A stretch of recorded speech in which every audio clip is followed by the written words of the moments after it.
Hello students, I'm Ashutosh Mishra and you are on Apex Academy.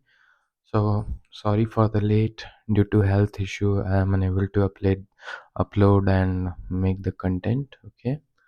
So हमारा जो first chapter था वो complete हो चुका था और ये जो है हमारा सेकेंड चैप्टर है फॉर्म्स ऑफ बिजनेस ऑर्गेनाइजेशन जो कि है क्लास 11th का. ठीक है. सो अभी हमको जो है सेकेंड चैप्टर में क्या क्या पढ़ना है. फॉर्म्स ऑफ बिजनेस ऑर्गेनाइजेशन, इसको देखो कुछ मैं चीज़ों को जब कंप्लीट करूँगा तो आप कंप्लीशन तक आप वीडियो में जुड़े रहना ताकि कोई भी आपको जो है कॉन्सेप्ट जो है मिस ना हो. ओके. और कोई भी ऐसी चीज़ जो कि आप आधे अधूरे में छोड़ के चले जाते हो तो वहाँ पे क्या होता है कि आप अपना 1 मिनट 2 मिनट देते हो बट आपको कोई भी ऐसा जो है कोई यूजुअल इन्फॉर्मेशन नहीं मिलता. जब आप कम से कम मिनिमम 10 मिनट 20 मिनट अगर आप दोगे कुछ समझाने के लिए वक्त दोगे तब आपको कुछ समझ आएगा. So don't waste your time, watch complete videos. Okay. So हमारा जो है सेकेंड चैप्टर है forms of business organisation. Okay. Forms of business organisation. Introduction. When starting a business or expanding an existing one, choosing the right form of organization is crucial. ठीक है.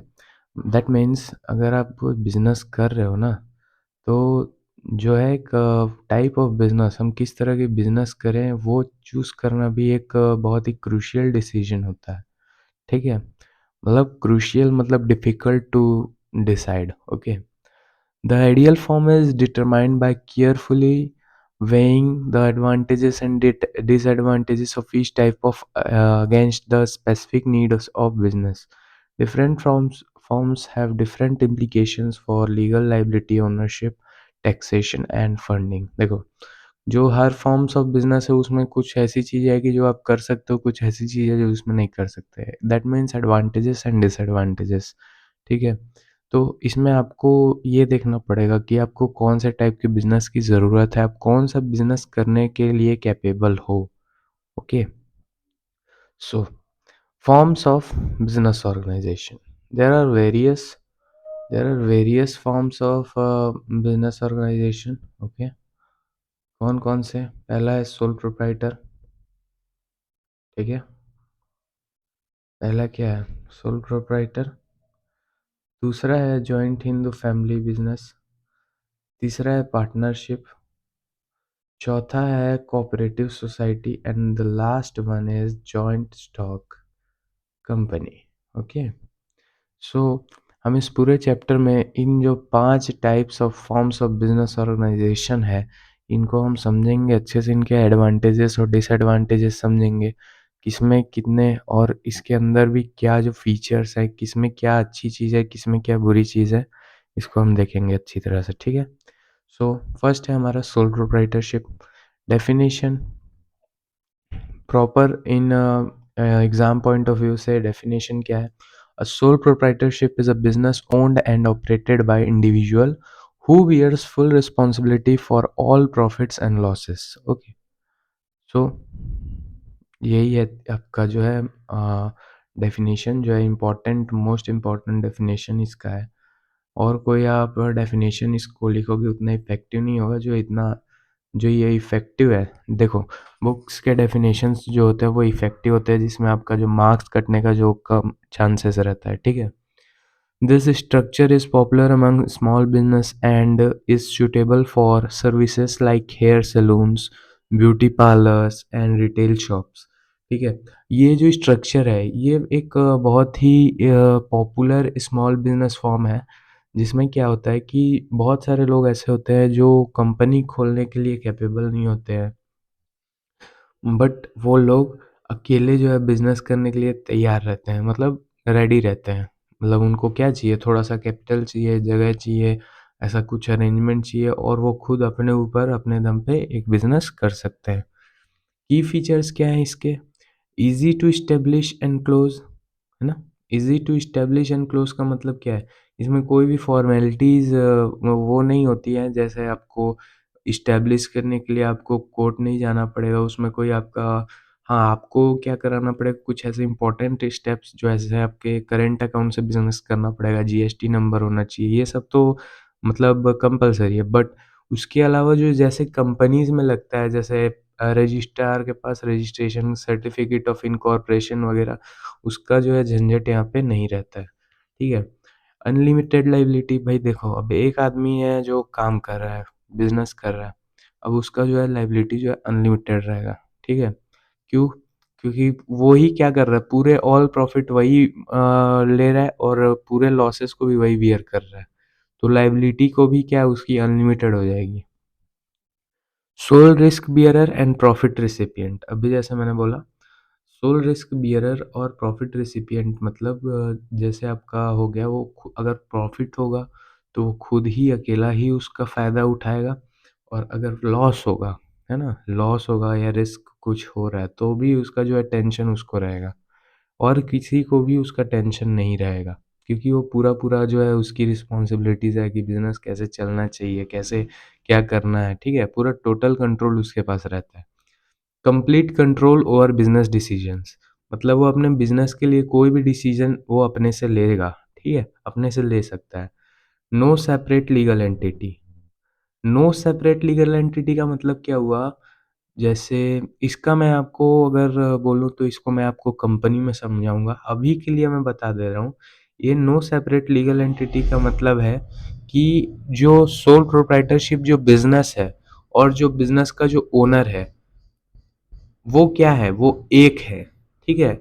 यहाँ पे separate legal entity अगर होती, यानी कि जो उसका जो बिजनेस है उसका जो है अलग मतलब वो एक अलग आदमी है, एक अलग आर्टिफिशियल मैन है, और सोल प्रोप्राइटर का जो ओनर है वो एक अलग एंटिटी है ना।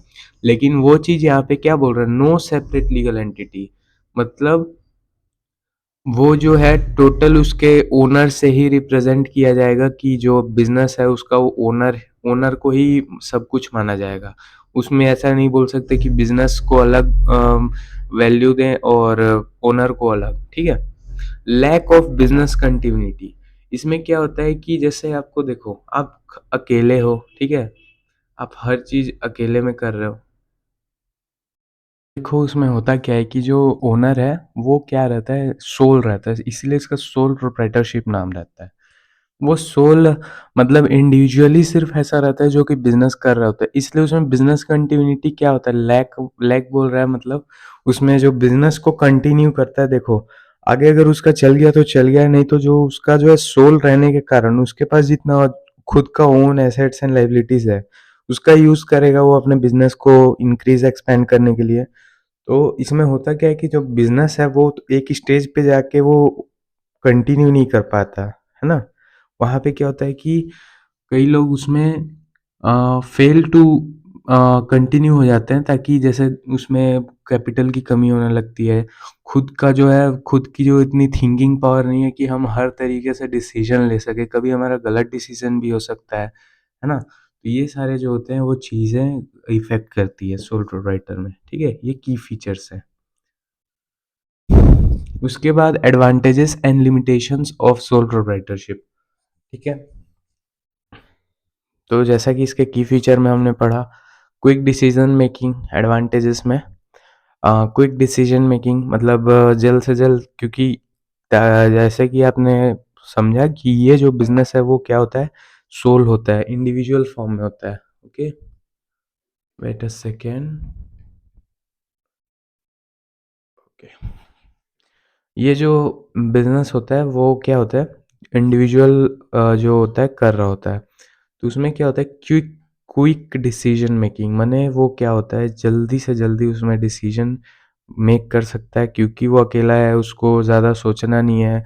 उसका बिजनेस एक तरह से स्मॉल बिजनेस भी बोल सकता है, क्योंकि सोल प्रोप्राइटरशिप ज़्यादा जो है एक्सपांड बहुत ही कम होते हैं, बहुत ही मतलब आगे कम बढ़ते हैं, ठीक है। तो आगे भी बढ़ जाए तो उसको तो लेना तो खुद ही है, डिसीजन वो खुद ही लेगा, है ना। उसमें कोई शेयर होल्डर्स नहीं होते कि उनका भी ओनर्स है तो उनसे पूछ के, या उनकी वोटिंग राइट्स, ऐसा कुछ नहीं होता। इसमें जो है खुद अपने आप डिसीजन लेता है।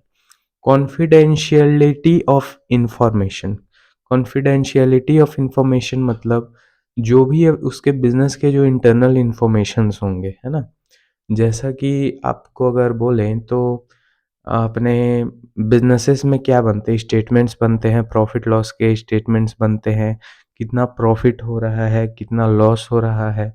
हमारे जो कंपनी के प्राइवेट स्ट्रैटेजीज़ होते हैं कई लोगों के, जैसे कुछ अगर मान लो होटल है तो उसमें क्या होता है, कई लोग रेसिपी को कॉन्फिडेंशियल रखते हैं ताकि ये रेसिपी जो है कोई दूसरा ना बना पाए, है ना? कई लोग उसको पेटेंट करा लेते हैं, कई लोग उसमें कॉपीराइट मतलब पेटेंट करा लेते हैं ताकि उसको कोई भी उसमें कॉपी ना कर सके उस चीज़ को, है ना? उसके बाद डायरेक्ट इंसेंटिव, मतलब देखो यहाँ पे तो कोई भी शेयर होल्डर नहीं है, कोई भी ऐसा बीच में नहीं है ना? तो जो भी उसको मिलने वाला है इंसेंटिव वो क्या होगा, डायरेक्टली मिलेगा जो ओनर है उसको, ठीक है? सेंस ऑफ accomplishment, ठीक है? सेंस ऑफ accomplishment और ease of formation and closure, ठीक है? अ, तो यहाँ पे सेंस ऑफ accomplishment मतलब क्या हो गया, जो भी वो काम करेगा, ठीक है? जो भी वो काम करेगा विदाउट एनी गाइडेंस कर सकता है, ठीक है? जैसा कि डायरेक्ट इंसेंटिव में क्या हो रहा है कि वो क्या है, कोई भी शेयर होल्डर बीच में है नहीं, किसी को प्रॉफ़िट बाँटने नहीं वाला, वो सारा का सारा जो प्रॉफ़िट है, जितना भी प्रॉफ़िट है, जो भी लॉस है, वो खुद बियर करने वाला है, ठीक है? तो जो profit in case of profit वो सारे प्रॉफ़िट्स वो खुद ओनर ही एन्जॉय करेगा। सेंस ऑफ अकम्प्लिशमेंट मतलब वो विदाउट एनी गाइडेंस अपने सेंस से कोई भी काम को सैटिस्फैक्शन लेवल तक अपने कर सकता है, ठीक है? मतलब देखो एक तरह से अगर बोलें तो मैं अगर इसको दूसरे लैंग्वेज में बोलूँ, तो जैसे आप किसी और के साथ अगर काम करते हो तो क्या क्या होता है उस केस में कि आपको उसकी भी चीज़ों को साथ में लेके चलना पड़ता है ना? जो कि यहाँ पे नहीं है। वो क्या करेगा, अपने अंदर जितना उसको नॉलेज है, जो कर सकता है वो विदाउट एनी गाइडेंस वो कर सकता है, ठीक है? Ease of formation and closure, ease of formation और क्लोज़र मतलब हमने की फीचर्स में भी इसको पढ़ा कि ईज़ी टू फॉर्म है और ईज़ी टू क्लोज़ है। इसमें कोई भी लीगल फॉर्मेलिटीज़ ज़्यादा जो है पेपर वर्क नहीं है, ठीक है? जो कंपल्सरी चीज़ है वो तो होगा ही होगा, बट वो बहुत ही ऑप्टिमम मतलब एकदम नो टाइप का एक बोल सकते हो उसको, ठीक है? लिमिटेशंस क्या हैं इसके? लिमिटेशंस में पहला जो है, सब चीज़ें इसमें देख लो, सब चीज़ें लिमिटेड है लेकिन लायबिलिटी जो है अनलिमिटेड है, ठीक है? पहला लिमिटेड रिसोर्सेस, इसके पास जो है किसी भी रिसोर्सेस कितने टाइप्स के हो सकते हैं, इसके पास एसेट्स, एसेट्स की लिमिटेड मतलब उसका तो खुद ही वो ओन जो करता है वही चीज़ को वो रिसोर्स बना सकता है। उसके पास जितना फाइनेंशियल रिसोर्सेस होगा उतना ही, और जो एसेट्स है, जो प्रॉपर्टियल जो रिसोर्सेस है, वो सारी चीज़ों को ही वो मतलब यूज़ कर सकता है अपने बिज़नेस को चलाने के लिए।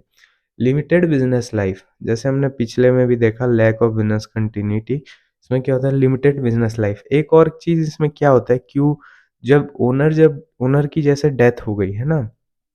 ओनर की जैसे डेथ हो गई, तो उसके बाद जो है उस बिज़नेस को चलाने वाला कोई नहीं रहता, तो उसमें क्या रहता है, उसकी जितनी ओनर की लाइफ उतनी ही बिज़नेस की लाइफ, ऐसा भी हो गया, ऐसा भी हो जाता है, ठीक है?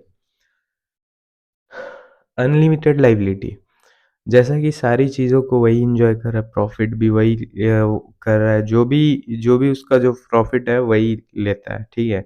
तो उसमें जो उसकी लायबिलिटी है, वो भी अनलिमिटेड रहेगी। यानी कि जो बिज़नेस का जो लायबिलिटी है, वो उसके पर्सनल एसेट्स भी बिकवा सकते हैं, है ना?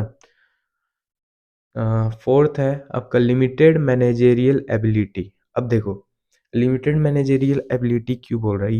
ये जो लिमिटेशंस है, ये जो लिमिटेशन है फोर्थ वाला, है ना? ये फोर्थ वाला लिमिटेशन अगर हम बोलें तो ये कहीं-कहीं एप्लीकेबल है भी, कहीं-कहीं नहीं भी होगा। क्योंकि देखो जो ज़्यादातर जो बिज़नेस करते हैं ना, उनमें क्या होता है, धीरे-धीरे एक मैनेजेरियल एबिलिटी डेवलप होने लगती है। लेकिन कई लोगों में क्या होती है, जो मैनेजेरियल एबिलिटी अगर डेवलप नहीं हो पाती है, तो बिज़नेस में जो अच्छे डिसीज़न जो होते हैं, वो नहीं ले पाते हैं। तो जिसके कारण क्या होता है, बिज़नेस जो है उसका जो मैनेजमेंट है, वो इंटरप्ट हो जाता है, ठीक है? तो ये हमारा सोल प्रोप्राइटरशिप कंप्लीट होता है, ठीक है? उसके बाद हम आते हैं जॉइंट हिंदू फैमिली बिज़नेस, ठीक है? जॉइंट हिंदू फैमिली बिजनेस में हम क्या समझेंगे। जॉइंट हिंदू फैमिली बिजनेस, इसको हिंदू अनडिवाइडेड फैमिली बिजनेस के नाम से भी जाना जाता है ना। और इसमें जो है इसका जो डेफिनेशन है, मतलब प्रॉपर तरीके से अगर बोले, है ना, तो जो आपका स्ट्रक्चर है एक तरह से, उसमें क्या होता है, हिंदू जो फैमिली होते थे पहले, वो क्या करते थे कि अपने ही जो है एक तरह से बोले तो रॉयल बिजनेस बोल सकते हो उस चीज़ को, जिसको रॉयल फैमिलीज़ क्या करते थे, रन करते थे, है ना। उसमें क्या होता था कि जैसे जो हेड ऑफ़ द फैमिली है, वही सारी चीज़ों को कंट्रोल करता था, वो कर्ता कहलाता था। तो चलो हम इसमें पढ़ते हैं कि इसमें क्या लिखा है। Structure require at least 2 male member, ठीक है? इसमें क्या चाहिए मेरे को, जॉइंट हिंदू फैमिली बिज़नेस बनाने के लिए मेरे को एट लीस्ट 2 मेल मेंबर्स चाहिए, ठीक है? उसके बाद based on ancestral property inheritance. अब देखो, एंसेस्ट्रल प्रॉपर्टी इनहेरिटेंस क्या होता है, समझ रहे हो इस चीज़ को? देखो, एंसेस्ट्रल प्रॉपर्टी मतलब क्या होगा, जो आपको क्या हो, एक तरह से विरासत की प्रॉपर्टी बोला जा सकता है, जो आपके फैमिली में क्या होता है कि जैसे आपके दादा के पास था, फिर आपके दादा से आपके पापा के पास आया, आपके पापा के पास से फिर आपके पास आया, है ना? उसमें क्या होता है, उसी के बेस पर ये जो है बिज़नेस उसमें क्या होता है कि जैसे आपके पास एसेट्स है, लैंड वगैरह है, तो उनमें क्या होता है आप रन करते हो, क्योंकि ये फैमिली का बिज़नेस होता है, तो ये अपने क्या एसेट्स भी यूज़ कर लेते हैं, ठीक है? Membership acquired by birth. Membership acquired by birth मतलब क्या हुआ? इसमें जो बिज़नेस में जो एंट्री है, मतलब एक मेंबर बनने का जो है, वो क्या होता है, ये बर्थ जब होता है किसी का, जैसे घर में कोई लड़का हुआ, ऐसा बोलते थे पहले कि उसमें क्या होता है, जन्म होते ही उसमें क्या होता है कि वो मेंबरशिप ले लिया उधर। वो भले ही वो छोटा है, तो वो बिज़नेस में कोई बड़ा डिसीज़न नहीं लेगा, बट वो मेंबर हो जाएगा। No formal agreement needed. यहाँ पे क्या है, नो फॉर्मल एग्रीमेंट नीडेड मतलब यहाँ भी क्या है, पेपर वर्क, जो लीगल पेपर वर्क है उनकी जो है, यहाँ पे कोई ज़रूरत नहीं है, ठीक है? यहाँ पे जो है बिज़नेस जो है वो अपने फैमिली से ही, जो फैमिली जो कर रही होगी बिज़नेस, उसके अपने डिसीज़न्स होंगे, उनको करना है, कैसे करना है, क्या डिसीज़न लेना है, कैसे क्लोज़ करना है, वो सारे के सारे उनके ऊपर लेते हैं। मैनेजमेंट कैसे करता है? लीड बाय कर्ता। कर्ता जो होता है ना, कर्ता, फैमिली का head of the member, eldest male member, ठीक है? यहाँ पे क्या होता है कि जो मैनेजमेंट है वो कर्ता ही डिसाइड करता है, एल्डेस्ट मेल मेंबर। कर्ता has complete control over business.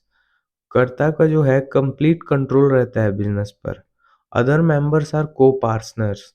को-पार्टनर मतलब उसका जो है एक तरह से बोलेंगे तो उसका जो हेल्प करते हैं उन सारी डिसीज़न्स को वो अ, इफ़ेक्ट में लाने के लिए, है ना? बिज़नेस एफ़िशिएंटली चल रहा है कि नहीं, वो सब चेक आउट करते हैं। वो सारे के सारे क्या आते हैं, को-पार्टनर्स जिनके कर्ता के जो है नीचे होते हैं वो लोग, ठीक है? Legal aspects and type of joint Hindu family business. Legal aspects क्या है, कर्ता का जो है लाइबिलिटी अनलिमिटेड रहता है, कब को partners have limited liability. Property rights are shared equally, ठीक है? प्रॉपर्टी राइट जो है वो इक्वली शेयर किया जाता है। Automatic succession, eldest member become कर्ता। अब देखो, जैसे मान लो कि कोई हेड ऑफ द फैमिली का डेथ हो गया, ठीक है? हेड ऑफ़ द फैमिली का डेथ हो गया, तो उसमें क्या होता है, उनके बाद जो भी हेड ऑफ़ द मेंबर है ना? उसका ऑटोमैटिकली वो क्या बन जाएगा, कर्ता बन जाएगा। इसमें 2 सिस्टम से ये जो है बिज़नेस किया जाता है। एक होता है दया भागा, जो कि वेस्ट बंगाल और असम में बहुत ही चलने वाला सिस्टम था, और दूसरा था क्या है, मिताक्षरा सिस्टम, जो कि मोस्ट ऑफ इंडिया में मतलब फ़ेमस है ये। उसके बाद advantages and disadvantages of joint Hindu family business. Advantages क्या है, क्विक डिसीजन मेकिंग, करता जो है वही डिसीजन बनाता है ना, तो उसको क्या है, सोचने के लिए ज़्यादा समय नहीं चाहिए।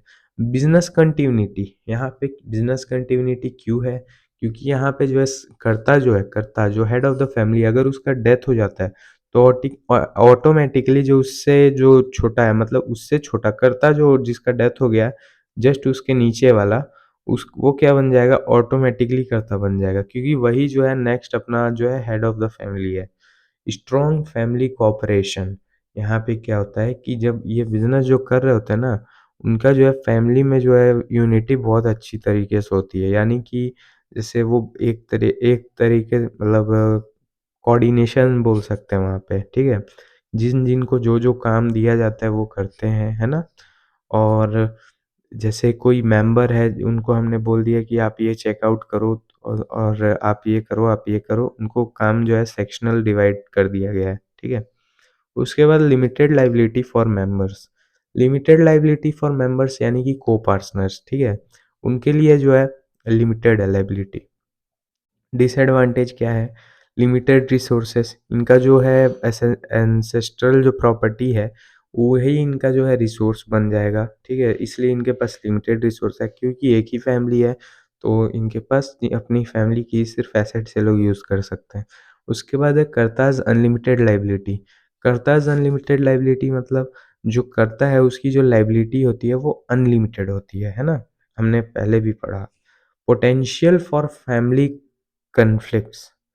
पोटेंशियल फॉर फैमिली कन्फ्लिक्ट्स, इसमें क्या हो गया, जैसे मान लो कि आपका जो है फैमिली में कोई कन्फ्लिक्शन है, कुछ ऐसा आप में बन नहीं रहा है ना? मतलब ये पॉइंट को मैं एक्सप्लेन कर रहा हूँ, प्लस इसको मैं आपको बता रहा हूँ कि इसका इफ़ेक्ट क्या होता कैसे है एक्चुअली।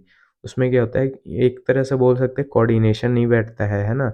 हम जैसे बोलते हैं तो बोलते हैं कि मैं क्यों करूँ ऐसा, जो है मन में लग जाता है। तो उसमें क्या होता है कि फैमिली कॉन्फ्लिक्ट्स की वजह वजह से क्या होता है, बिज़नेस जो है एफ़िशिएंटली रन नहीं कर पाता है।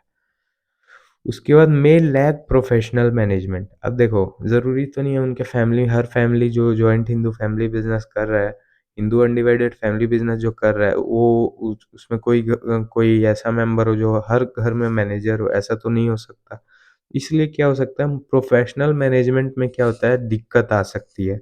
वहाँ पे क्या होगा कि जो अच्छे मैनेजर्स जो होंगे, कर्ता के ऊपर डिपेंड करता है कि जो करता है कि वो अपने से डिसीज़न ठीक ले रहा है कि नहीं। क्या होता है, कई बार कर्ता एक मिस्टेक करने के कारण क्या होता है कि पूरा का पूरा जो बिज़नेस है वो ख़त्म हो सकता है, ठीक है? उसके बाद पार्टनरशिप, है ना? हमारा जो है ये वाला ख़त्म हो गया, जॉइंट हिंदू फैमिली बिज़नेस। अगर कोई भी डाउट हो तो कमेंट सेक्शन में बताओ कि आपको क्या डाउट है, उसके लिए अलग से शॉर्ट वीडियो में उसको कंप्लीट करेंगे, या फिर हम एक डाउट, अगर ऐसा लगता है कि एक डाउट सेशन रखना चाहिए तो हम हर चैप्टर के बाद एक डाउट सेशन रखेंगे, ठीक है?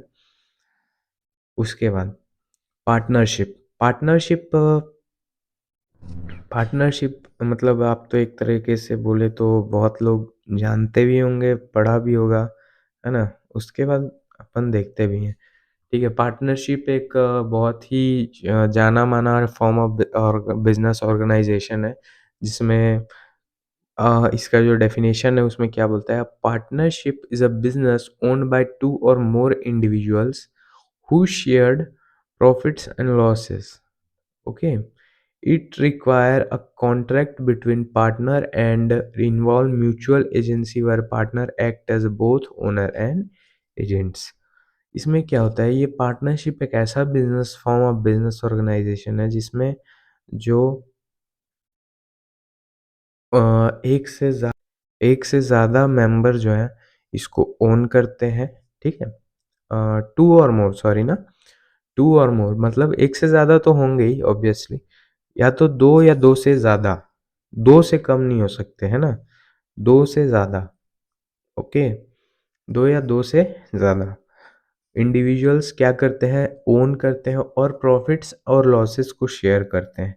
यहाँ पे एक चीज़ याद रखना कि यहाँ पे इक्वली नहीं लिखा है। कई लोग क्या करते हैं कि यहाँ पे अपना ज़बरदस्ती का इक्वली डाल देते हैं कि profits and losses shared equally. Equally नहीं होता है, कि कहीं होता है और कहीं नहीं भी होता है, ठीक है? वो आपको आगे पढ़ने पे समझ आ जाएगा कि क्यों नहीं होता है। It requires a contract between partners and involves mutual agency where partners act as both owners and agents। यहाँ पे क्या होता है कि एक पार्टनर जो है उनके बीच में एक कॉन्ट्रैक्ट बनाया जाता है, ठीक है? एक कॉन्ट्रैक्ट बनाया जाता है जिसको एक एग्रीमेंट बनाया जाता है, जिसको पार्टनरशिप डीड के नाम से जाना जाता है, ठीक है? उसमें क्या होगा, उसमें क्या होता है कि आपका जो पार्टनर है, उसके बारे में लिखा होता है कि उसको कितना प्रॉफ़िट मिलेगा, क्या काम करेगा, मतलब रेस्ट्रिक्शंस वग़ैरह जो भी है, ड्राइंग पे इंटरेस्ट देना है कि नहीं, ये सब हम अकाउंट्स में 12th में पढ़ने वाले हैं, ठीक है? तो इसको बस अभी यही समझो कि जो है म्यूचुअल एजेंसी का ज़रूरत होता है इसमें कि एक पार्टनरशिप जो बिज़नेस है उसमें एक के करने से कुछ नहीं होता है, सबको मिल के अपना-अपना जो है सेक्शनल वर्क डिवाइड करके सेक्शन वाइज़ उनको करना होता है, ठीक है? इट रिक्वायर्स ओके ये तो हो गया। Where partner act as a both owner and agent, वो अपने ही पार्टनरशिप के लिए ओनर भी हैं और एजेंट्स भी हैं, ठीक है? उसके बाद इसमें की फीचर्स क्या है, एग्रीमेंट बनता है, ठीक है। मल्टीपल पर्सन्स होते हैं, ये भी हमने समझ लिया। ऑब्वियसली पार्टनरशिप होंगे तो मल्टीपल पर्सन्स होंगे। प्रॉफिट शेयरिंग, ठीक है।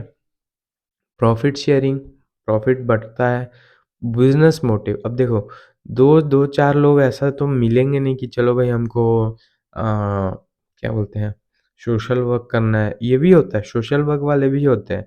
वो क्या होता है, नॉट फॉर प्रॉफिट ऑर्गनाइज़ेशंस में आ जाते हैं वो लोग जो होते हैं, पार्टनरशिप बनता है वो लोग का, ठीक है। उसमें क्या, लेकिन ये जो है पार्टनरशिप, इसमें क्या होता है, इसका बिज़नेस मोटिव, बिज़नेस को हमने पढ़ा है फर्स्ट चैप्टर में कि बिज़नेस क्या होता है, ठीक है? कि बिज़नेस में आपको डेली एक्टिविटीज़ करनी है, आपको प्रॉफ़िट अर्न करना है ना? उसके बाद म्यूचुअल एजेंसी जो होता है, आपको एक साथ मिलकर उसमें काम करना रहता है, ठीक है? म्यूचुअल एजेंसी दिखानी होती है आपको। अनलिमिटेड लायबिलिटी, इसमें भी अनलिमिटेड लायबिलिटी होती है ना? यानी कि जब कोई लायबिलिटी आती है तो पार्टनर्स के पर्सनल एसेट्स भी बिक सकते हैं। उसके बाद टाइप्स ऑफ पार्टनरशिप, है ना? एक वन ऑफ द इम्पोर्टेंट चीज़ है। एक होता है जनरल पार्टनरशिप, है ना? एक होता है लिमिटेड पार्टनरशिप, एक होता है लिमिटेड लायबिलिटी पार्टनरशिप और एक होता है आपका partnership at will, okay? So general partnership क्या होता है, equal rights and responsibility, shared management, unlimited liability for all partner and equal profit and loss sharing. देखो, यहाँ पे क्या होता है कि जो जनरल पार्टनरशिप है इसमें सारी चीज़ों को इक्वली बाँट दिया जाता है। लेकिन जो लायबिलिटी है वो ऑल पार्टनर्स के लिए अनलिमिटेड रहती है, ठीक है? यानी कि देखो, अनलिमिटेड बोलने का मतलब ये है कि जितनी भी लायबिलिटी होगी, वो क्या करेंगे, वो अपने प्रॉफिट शेयरिंग रेशियो के हिसाब से, ठीक है? वो क्या करेंगे, वो लायबिलिटी को भी बाँट के वो लोग करना पड़ेगा। अब वो लायबिलिटी भले ही उनके बिज़नेस में लगाए हुए पैसे से ज़्यादा हो या कम हो, ठीक है? वो मैटर नहीं करता है। जिसके नाम से हम लोग बोलते हैं कि अनलिमिटेड लायबिलिटी है। तो इस तरह से समझना है, ऐसा नहीं कि एक सिंगल पार्टनर पे सारा का सारा लायबिलिटी का दबाव डल जाए, ऐसा नहीं होगा। And equal profit and loss sharing, यानी कि जो प्रॉफिट और लॉस है वो इक्वली शेयर्ड किया जाएगा। उसके बाद combines general and limited partners with general partners managing the business and limited partners having restricted control and limited liability, ठीक है? इसको पढ़ लो फिर से, combines general and limited partners, ठीक है? जो जनरल है और लिमिटेड पार्टनर्स को क्या करते हैं कि कंबाइन करते हैं with general partner managing the business and limited partner having restricted control and limited liability. देखो, जनरल पार्टनर जो है वो उसमें तो इसके जो सारे फीचर्स हैं वो आ जाएगा, रिस्पॉन्सिबिलिटीज रहेगा, मैनेज करेगा बिजनेस को, है ना? लेकिन इसमें क्या है, combines general and limited partners बोल रहा है, यानी कि जनरल और लिमिटेड दोनों पार्टनर्स का इसमें कॉम्बिनेशन होगा जिसको हम लिमिटेड पार्टनरशिप बोलेंगे। उसमें लिमिटेड पार्टनरशिप का जो है रेस्ट्रिक्टेड कंट्रोल रहेगा, यानी कि वो हर चीज़ पे कंट्रोल नहीं कर सकता, बट उसके रेस्ट्रिक्टेड कंट्रोल होने के कारण उसका जो लायबिलिटी है वो क्या रहेगा, लिमिटेड रहेगा। यानी कि वो जितनी भी लायबिलिटी आ जाए, बिज़नेस में लगाए हुए पैसे से ज़्यादा वो पे नहीं करने वाला, ठीक है? उसके बाद limited liability partnership. All partners have limited liability protection from other partners, mistakes, and better liability protection than a general partnership. Limited liability partnership, it is a one of the good option for partnership. इसमें क्या होता है कि ये तो एक मतलब बहुत ही नया-नया एक पार्टनरशिप फॉर्म है। ये इसका एक एक्ट भी लिमिटेड लायबिलिटी एक्ट जो कि 2009 में आया हुआ है, ठीक है? ओके।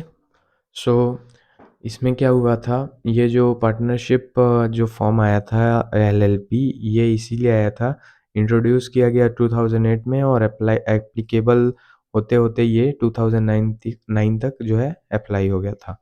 उसमें क्या हुआ था कि जो सभी पार्टनर्स हैं, all partners have limited liability, protection from other partners, यानी कि कोई अगर दूसरा पार्टनर जो है, अगर कोई गलती कर रहा है या उसने ऐसी कोई मिस्टेक की जिसके कारण पार्टनरशिप में लायबिलिटी बढ़ गई, तो वो देखो उसके गलती का जो है भुगतान वही करेगा। दूसरे जो पार्टनर्स हैं वो नहीं आने वाले उसके सामने कि हम आपका जो है शेयर में पेमेंट कर देते हैं आपके लायबिलिटी का, नहीं। वो जो अपनी गलती वो खुद किया है उसको वो खुद अपने से ही रिज़ॉल्व करेगा वो। उसके बाद पार्टनरशिप एट विल, है ना? यहाँ पे हम आ जाते हैं partnership at will. No fix expiration date, no specific determination clause, continues until partner decide to dissolve and governed by section 7 of the Indian partnership act 1932। ठीक है? पार्टनरशिप एट विल जो है वो नो फिक्स्ड, उसका कोई भी expiration date नहीं है। नो स्पेसिफिक डिटर्मिनेशन क्लॉज, मतलब ऐसा कोई क्लॉज नहीं है जो इसको स्पेसिफिकली डिटरमाइन कर पाए, है ना? उसके बाद continues until partner decide to dissolve, जब तक पार्टनर डिसाइड नहीं कर लेते कि मुझे बिजनेस बंद करना है तब तक ये क्या रहेगा, चालू रहेगा। और किसके थ्रू ये गवर्न किया जाता है, तो section 7 of the Indian partnership act 1932। Okay. Types of partners, कितने टाइप्स के पार्टनर्स होते हैं? एक होता है एक्टिव पार्टनर, एक होता है डोरमेंट या स्लीपिंग पार्टनर, एक होता है नॉमिनल पार्टनर, एक होता है सीक्रेट पार्टनर। ठीक है? एक्टिव पार्टनर क्या करता है कि involved in daily operations, has management right, bears unlimited liability and shares profit and losses. Okay. यहाँ पे क्या होता है कि ये जो एक्टिव पार्टनर है वो डेली के ऑपरेशंस पे इन्वॉल्व रहता है ना? वो क्या मैनेजमेंट में भी अपना जो है उसका राइट है, मैनेजरियल डिसीजंस ले सकता है। Bears unlimited liability, unlimited liability होती है इसकी, है ना? और प्रॉफिट और लॉसेस को क्या करता है, बाँटता है। डोरमेंट या sleeping partner contributes capital only, है ना? No involvement in management, bears liability and shares profit and loss. ठीक है? यहाँ पे क्या होता है कि जो ये जो डोरमेंट या स्लीपिंग पार्टनर है, इसमें क्या होता है कि ये सिर्फ कैपिटल को ही कैपिटल दे देता है और बोलता है कि देखो भाई, मेरे पास इतना टाइम नहीं है कि मैं आपके जो है डेली ऑपरेशंस पे इन्वॉल्व रहूँ। सो कोई भी अगर लायबिलिटी है तो मैं पे करने के लिए तैयार हूँ और मेरा जितना प्रॉफिट बनता है वो तुम मेरे को घर भिजवा देना, है ना? ये कुछ इस तरह का ये स्लीपिंग या डोरमेंट पार्टनर है। तो इसमें क्या होता है कि जो कैपिटल ही सिर्फ़ ये कंट्रीब्यूट करता है, उसके बाद ये कोई भी डेली ऑपरेशंस में काम नहीं करता, मैनेजमेंट में भी इसका कोई रोल नहीं रहता, लेकिन लायबिलिटी बियर करता है और प्रॉफिट एंड लॉसेस को शेयर करता है। उसके बाद nominal partner, lends name only, no capital contribution, no profit sharing and may bear liability due to name association. ठीक है? यहाँ पे क्या होता है कि जो नॉमिनल पार्टनर है ना, वो क्या करता है, वो अपना नाम देता है सिर्फ़, ठीक है? जैसे मान लो एक कोई बहुत ही फ़ेमस सेलिब्रिटी है जिसको तुमने पार्टनर बना लिया, ठीक है? कोई बहुत ही फ़ेमस है, ठीक है? वो उसका क्या है, सोशल साइड में अगर देखोगे तो बहुत अच्छा खासा पकड़ है। तो तुमने क्या किया, उसको अपना पार्टनर बना लिया और तुमने उसका नेम एंड फेम को यूज़ किया अपने बिज़नेस को करने के लिए, ठीक है? तो उसको, उस पार्टनर को जो जिसने ना कैपिटल कंट्रीब्यूट किया, ना प्रॉफिट शेयरिंग है उसमें, और ना ही वो कोई भी लायबिलिटी बियर करता है, ठीक है। देखो, लायबिलिटी में क्या बियर करेगा वो, जो कि उसके ड्यू टू नेम एसोसिएशन है ना, नेम से जो भी रिलेटेड लायबिलिटी रहेगा वही बियर करेगा, और कोई अदर चीज को बियर नहीं करेगा, है ना। लेंड्स नेम ओनली, यहाँ पे सिर्फ यही जो है चीज वो करेगा, लेंड्स नेम ओनली। ओके। उसके बाद आता है सीक्रेट पार्टनर, जो कि आजकल के देखो, आजकल के इलेक्शंस में बहुत हो रहे हैं। कोई भी सीक्रेट कहीं का पार्टी का जो है जो पार्टनर या कार्यकर्ता हैं जो सीक्रेटली जा जाके इधर उधर प्रचार करते हैं, है ना। सो इसमें भी वही है, secret partner involve in management identity hidden from public, bears unlimited liability and shares profit. Involve management में इन्वॉल्व रहता है, आइडेंटिटी इसकी हिडन होती है पब्लिक से, है ना। Bears unlimited liability and shares profit. Okay. So हमारा जो है पार्टनरशिप तक हमारा जो है कंप्लीट हो गया। अब इसके बाद का जो है मुझे लगता है कि आपको इतना कंप्लीट कर लेना चाहिए। उसके बाद आपको जो है नेक्स्ट पार्ट में आपको जो है कोऑपरेटिव सोसाइटीज़ हमारी जो है कितने कंप्लीट हो गए एक बार चेक कर लेते हैं। हाँ, हमने क्या क्या कंप्लीट कर लिया, सोल प्रोप्राइटरशिप हमने कंप्लीट कर लिया, और जॉइंट हिंदू फैमिली बिजनेस हमने कंप्लीट कर लिया, जिसको हम हिंदू अनडिवाइडेड फैमिली बिजनेस भी बोलते हैं, और पार्टनरशिप हमने कंप्लीट कर लिया। अब हमारा जो बचा है वो सिर्फ दो ही चीज़ बचा है, cooperative societies and joint stock company. So I hope guys you all are enjoyed, and I hope I contribute in your success. So watch complete video. I hope you watched complete video. देखो कहीं भी skip नहीं करना, क्योंकि देखो 5 minute 10 minute दे रहे हो तो उसमें क्या होता है कि जैसे कोई कंसेप्ट अगर आप अधूरा छोड़ के जा रहे हो तो उससे आपको बहुत ही बड़ा लॉस होने वाला है, क्योंकि उतना टाइम आपका कोई भी काम नहीं आया। वही चीज़ आप दूसरी जगह जाओगे, और वही चीज़ आप तीसरी जगह जाओगे, ऐसा ऐसा करके आप घूमते रहोगे। उससे अच्छा किसी एक चीज़ को अच्छे से देखो, पूरा देखो, ताकि वो तो पता तो चले कि मुझे समझ में आ रहा है कि नहीं। उसके बाद आप भले ही उसको टाइम मत दो, है ना। So I hope you all are enjoyed. So thank you.